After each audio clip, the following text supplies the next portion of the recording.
3:10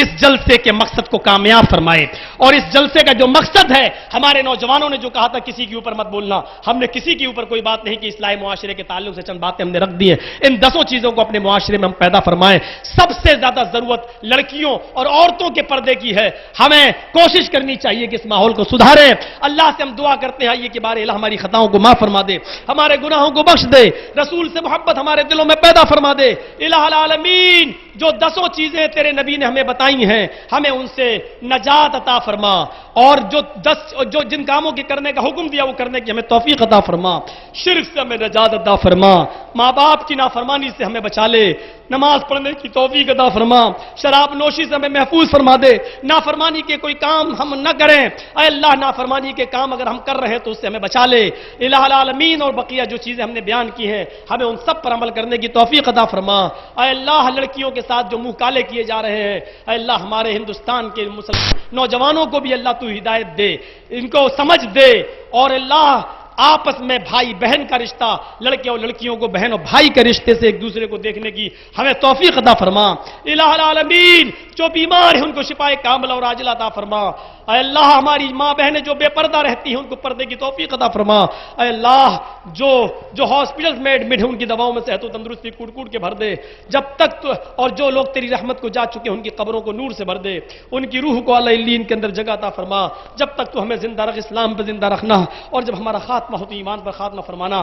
لا الہ الا انت سبحانک انی کنت من الظالمین، ربنا آتنا فی الدنیا حسنۃ وفی الآخرۃ حسنۃ وقنا عذاب النار، ربنا ظلمنا انفسنا وان لم تغفر لنا وترحمنا لنكونن من الخاسرین، ربنا تقبل منا انك انت السميع العليم وتب علينا انك انت التواب الرحيم، وصلى الله تعالى على خير خلقه محمد وعلى اله وصحبه اجمعين برحمتك يا ارحم الراحمين۔ السلام علیکم۔